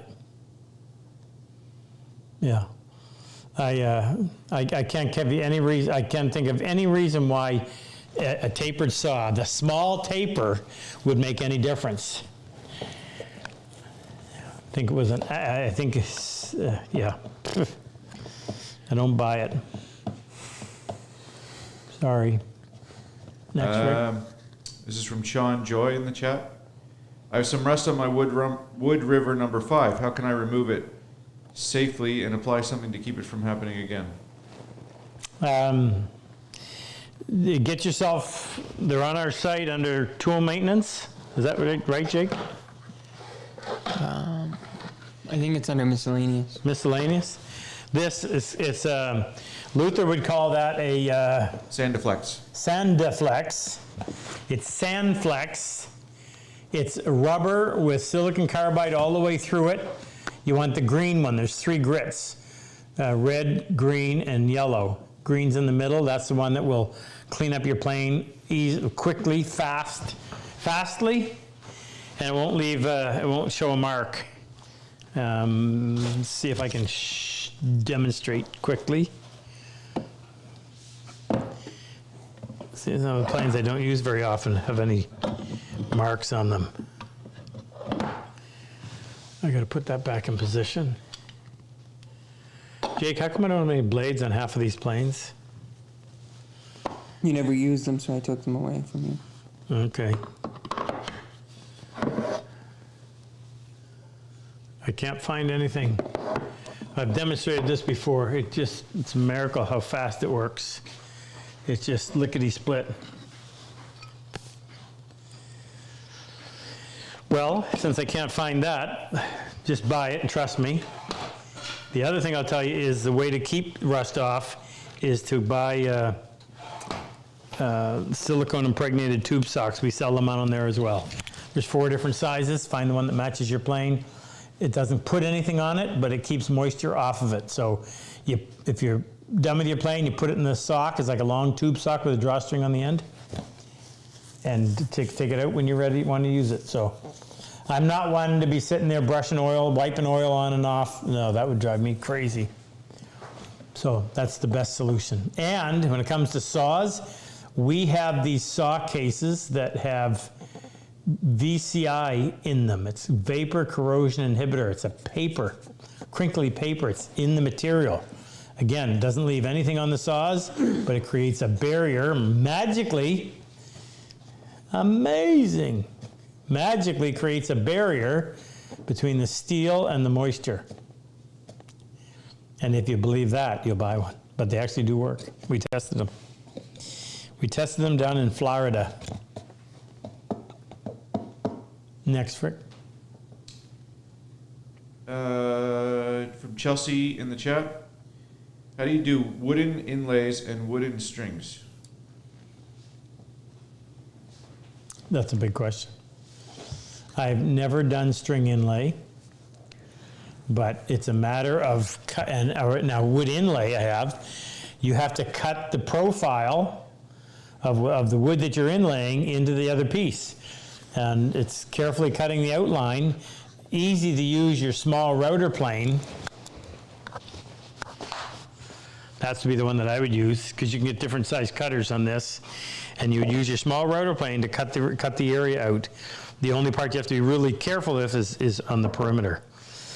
And string inlay, essentially you're doing the same thing. You're cutting a very narrow recess, and then you're going to push that piece of wood, glue and push that piece of wood into it. Yeah, it's never appealed to me. I've never had anything I said, oh, I wish I would do this. Closest thing would be that strip on my bench, but that really wasn't an inlay. Well, it was, but it's about 1/4 inch thick. Sorry, I'm not a good one to answer that one for you. Next, Frick. I got one here. This is from Sergey Maikov, 5971. Hi, Rob. Is 25 or 30 degree angle chisels your favorite? Pardon? What is it? 25 or 30? 25 or 30. Oh, 30 on mortise chisels, 25 or lower on bench chisels. I'll give you 3 examples.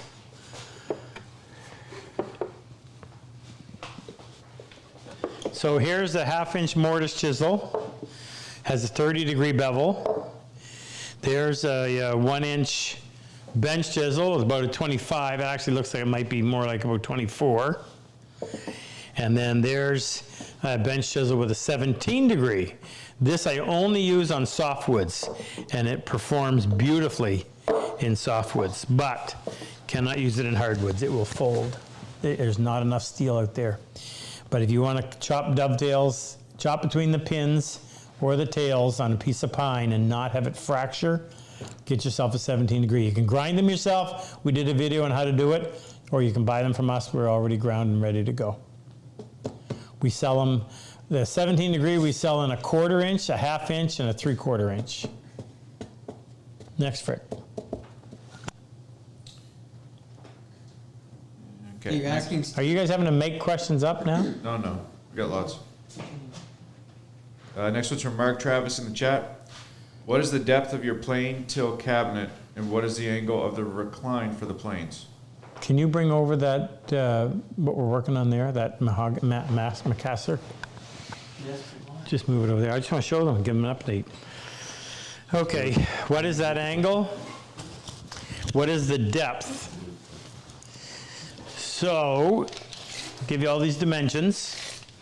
The height first is 32 inches. The area that the planes are in is 22 3/4 inches. The depth of the cabinet is 11.5. So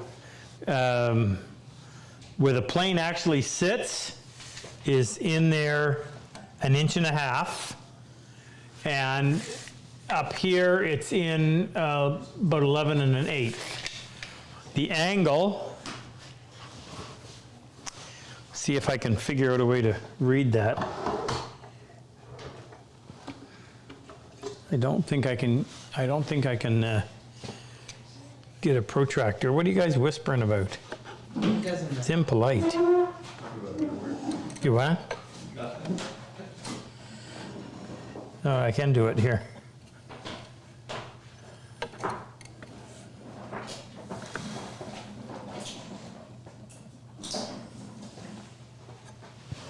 You're gonna make this a show about nothing? So that is 10, 20, 23 degrees.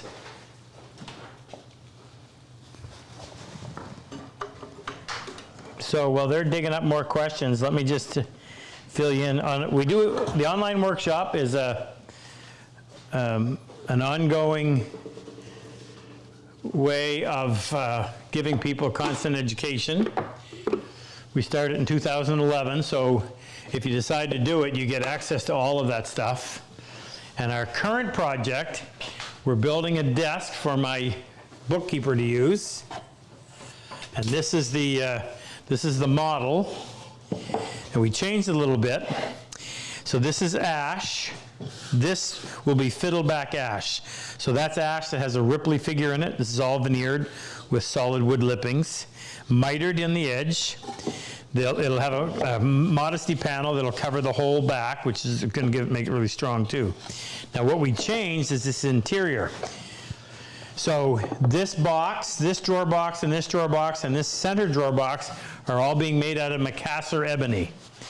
Jake, can you manage the camera? So here's what what? That's 2. There's 2, right? One on the bottom. I'll show you the one on the bottom. Oh, things are heavy. So Macassar ebony is super expensive. The veneer I bought, the Macassar ebony, well here, there's over $500 just in these little boards that are sitting there. The flitch of Macassar ebony that I bought was $1,000. So the box is made out of Baltic birch, and then I've banded. So this is the side. This is going to be up underneath the desk, and this will be against the side. So you're going to see this side, and even though you're not going to see the bottom, I didn't want to leave it birch, so it's got Macassar ebony on it. And then there's solid lippings everywhere. So if you ever broke through a corner, you'd break through into ebony. So this piece of plywood has a solid ebony lip here, down the front, and along the bottom. I want to actually cut a little chamfer here, so it's going to cut through the veneer. The front, where the drawers will go, the drawer fronts are going to be solid Macassar, as are the lippings here. And the hand, it's going to have a recess where you'll be able to reach in. There'll be a recess cut underneath the drawer.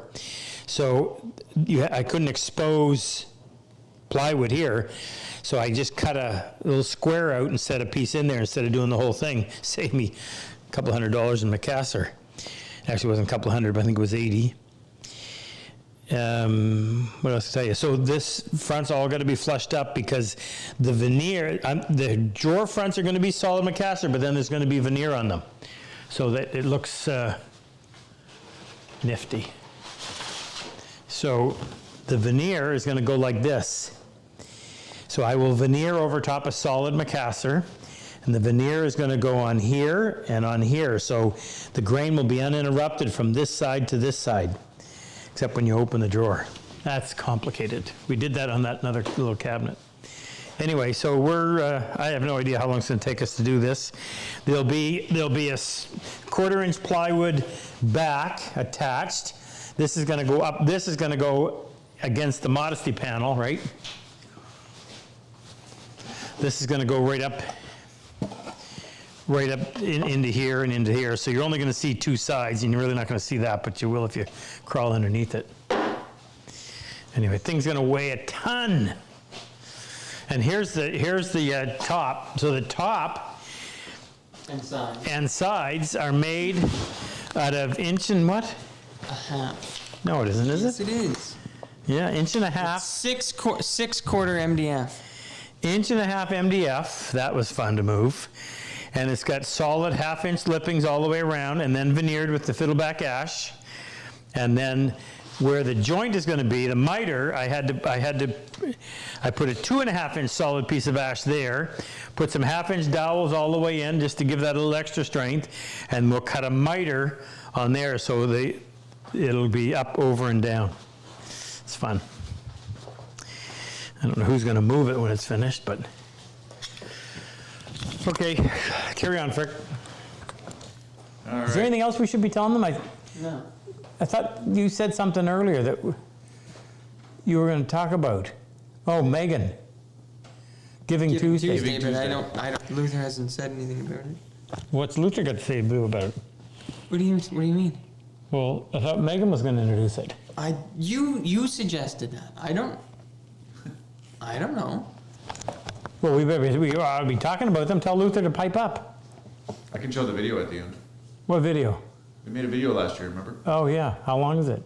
2 minutes. We can close with it. Yeah, good. Do that, please. I'll figure it out. Huh? I'll have to find Can out you where it's find I it? was whispering to Luther, to Frick. Last night I was watching that episode of Seinfeld where Kramer starts swimming in the East River, Yeah. and Jerry goes, "You the only one out there?" He goes, "No, there's some other guys." Jerry says, "Were they swimming?" Kramer says, "Well, no, but they were out there." All right, we got a question from Steve, who's another Newfoundlander, Steve? Steve who? Steve. from the chat. What's his last name? Do we know him? How many Newfoundlanders can there be Apparently 3. that are still in Newfoundland? 2. Kyle and Eric's, but Eric Halmerson is not an official Newfie. He's an import. You gonna ask the question, Frick? Yes. You're waiting for me you to stop finish. talking. Is it worth flattening the tongue when raising panels? Wondering if it's worth the extra effort. Concerns a wedge-shaped tongue will get loose, but it seems to be common. Oh, so he's talking about where the panel goes into the groove, and I never liked that. I always made mine so they went up in. And in fact, I don't understand why they would do that because, yeah. See if I can explain. I would for sure.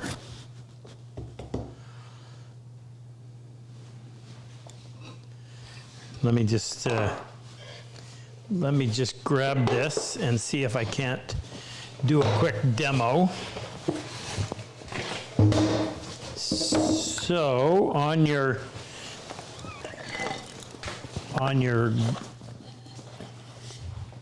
frame,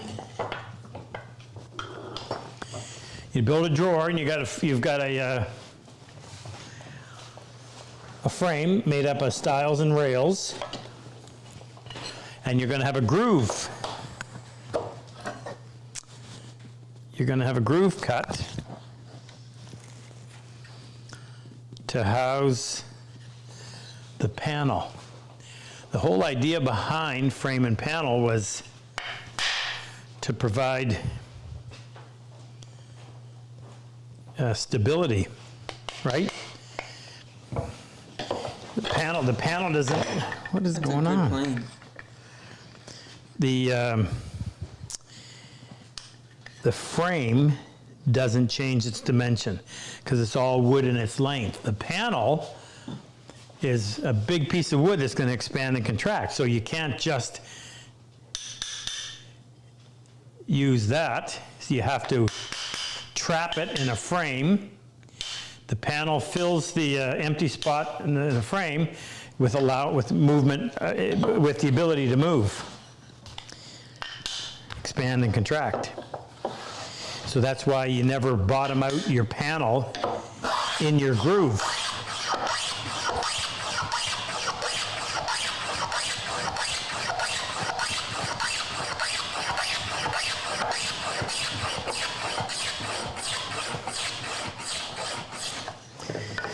That was a little closer to the edge than I would have wanted. So here's your groove. If you can imagine, that should be in the middle. And some people will take, we refer to them as you people. Son of a gun, how did I get so much junk here all of a sudden? I'm just going to whip out a, brings me to a Seinfeld episode. He took, you don't remember?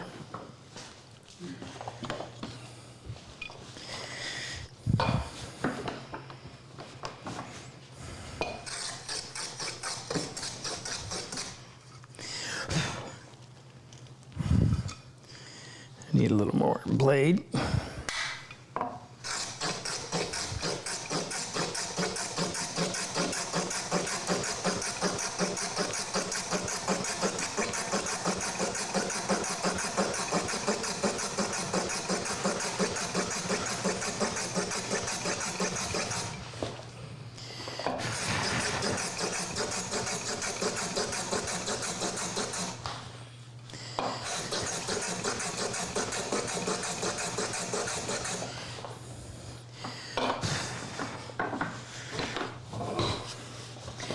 So they have the panel looking like that, sitting in the groove like that, instead of actually having the panel shaped like the groove.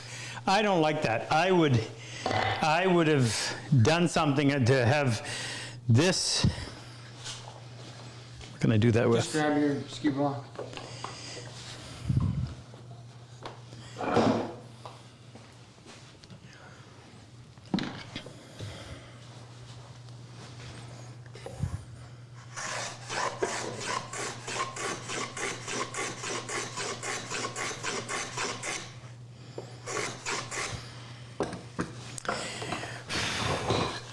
So I would want a tongue to fit into there.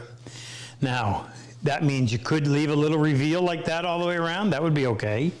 If not, I would go in and I would cut that back. You have to use, I could use a shoulder plane to do it.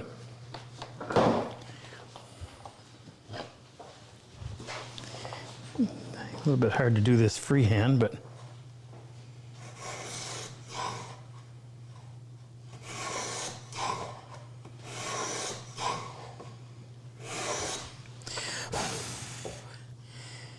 we ready to show them our archery?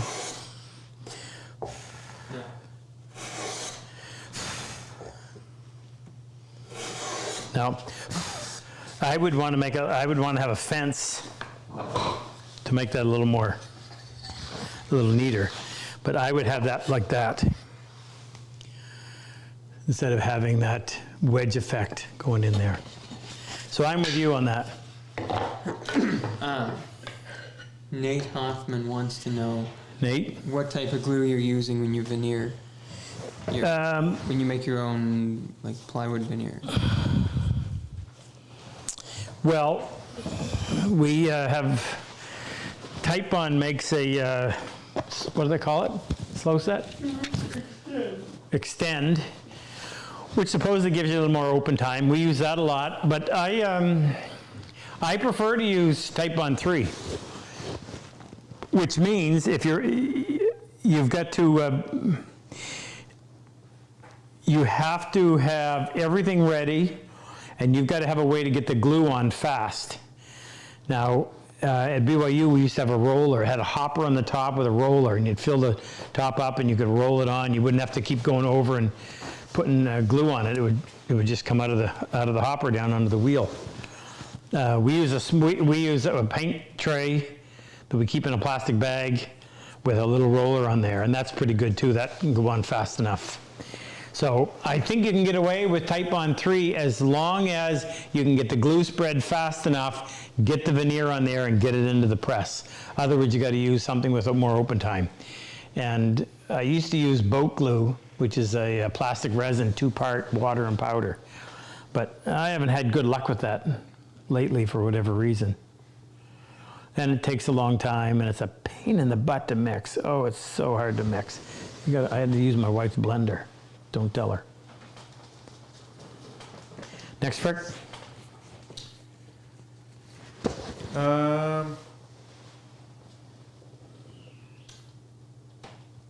From the chat, Luther didn't say who it was from, but it's from the chat. I'm in the market for a joiner plane. Should I get a 7 or an 8? Well, there's something. The only thing, there's a few things to consider. Number one is price. I don't remember what a Lee Nelson 7 is. Probably $450. How much is the number 8 now? It's got to be over 500. I think it's close to 6. Is it? Check it out. See, please. So there's the price. The joiner's 24 inches long. The 8 is 24 inches long. The 7 is 22 inches long. $50 difference. 5 and 550. 5 and 550. Well, and then the price doesn't matter. $50 is nothing. The blade on a number 8 is 2 and 5/8. The blade on a number 7 is 2 and 3/8. The blade on a number 4.5, 5.5, and a 6 are all the same, 2 and 3/8. So all of the parts, if you're using a 5.5 and you have a 4.5, all the parts are interchangeable with your 7. If you buy a number 8, everything in there is an orphan. That may or may not be a big deal. If you have a high angle blade, and sometimes it's nice to be able to just take the blade out, put in the high angle blade, and away you go. That one can be used in all those planes. So would I spend the extra?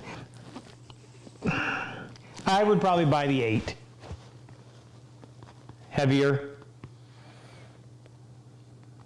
wider blade. Yeah, I would buy the number 8. If there was a couple $100 difference, I'd buy the 7, but only $50 difference, I'd buy the 8. How much is it? $550? Yeah. That really is a good price because that hasn't changed. As long as I can remember, it's been $495. So in 25 years, they haven't had it 25 years, but they probably brought it out in 2003 maybe. So 20 plus years, it's only got $50. That's almost say artificially low. Next, Frick.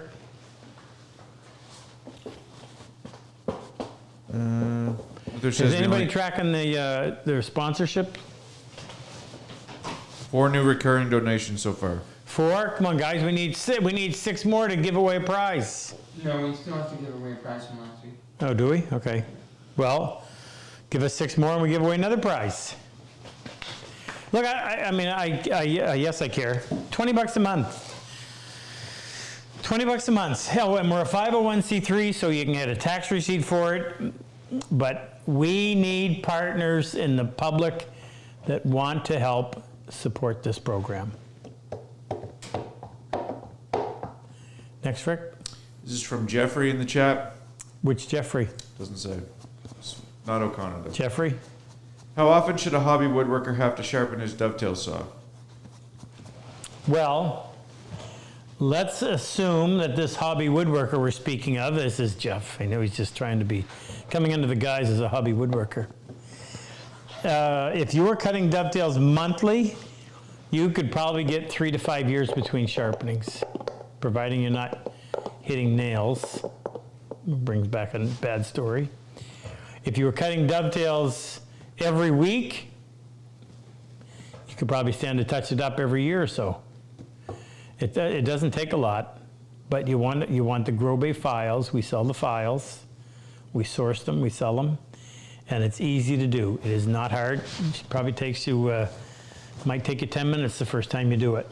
I've done lots of videos on doing this, and it's not hard. You can do it. Or if you don't want to do it, you can send it back to us. What do we charge, Jake? Just 25 for a dovetail. 25 plus shipping to them, yeah. $25 to do it for you, and then you have to pay the shipping to get it to us and to get it back. So you're probably going to have $60 tied up in it by the time it's shipped. Next, Frick.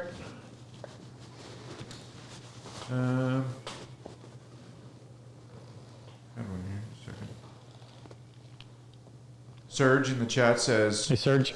for chisels, is 25 or 30 degrees your favorite primary bevel? We already had that one.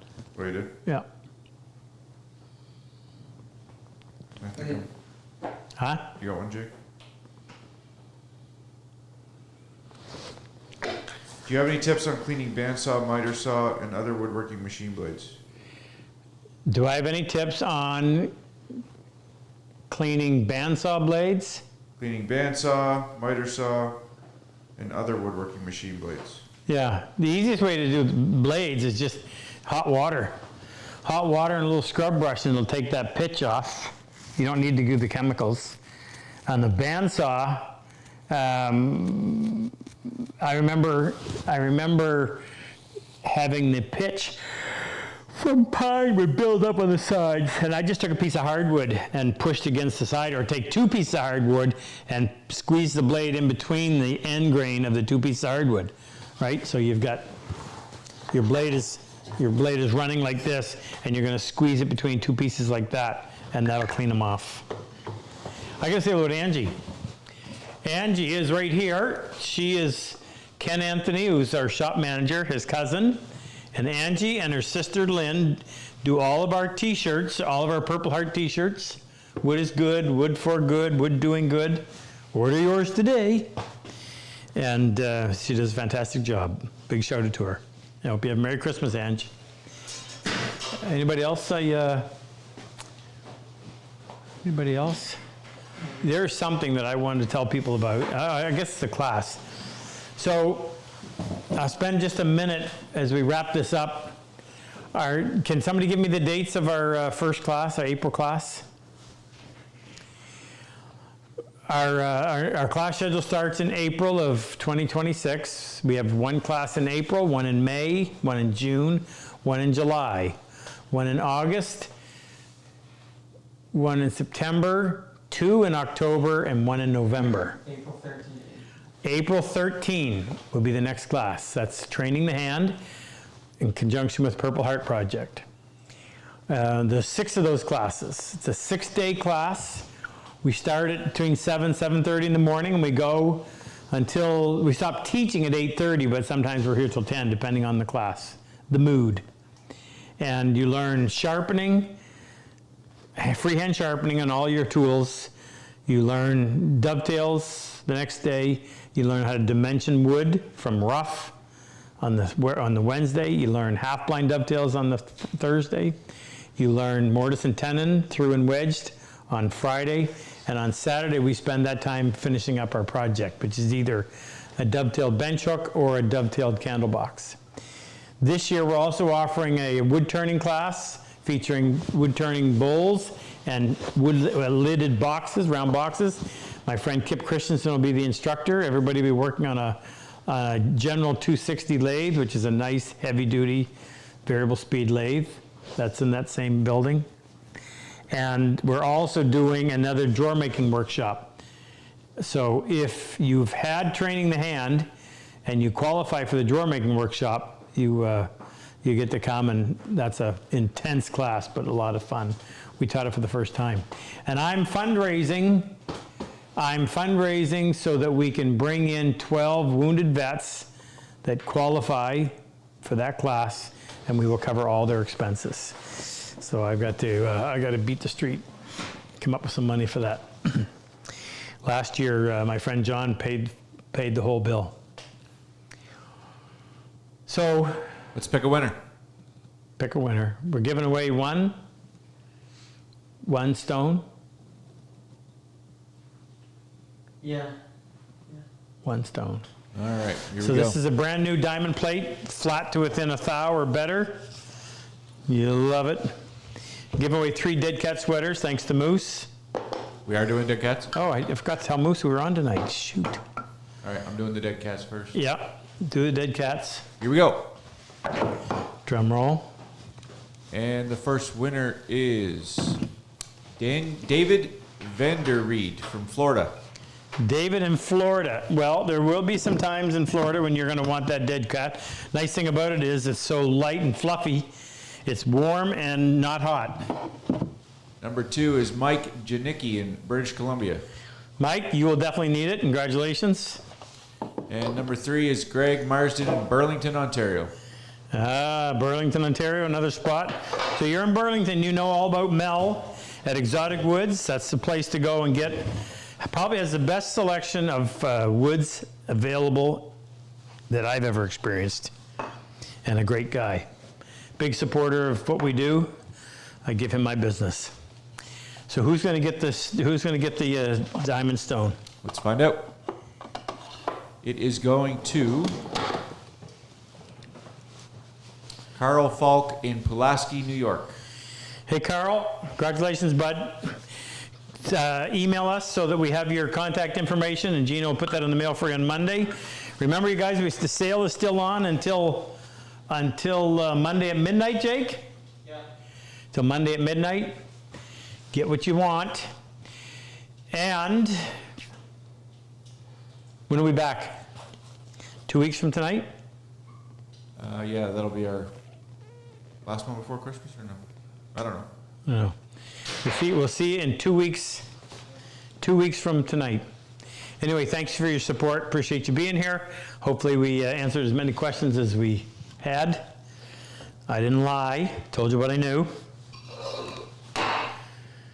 Happy Thanksgiving. See you in a couple weeks.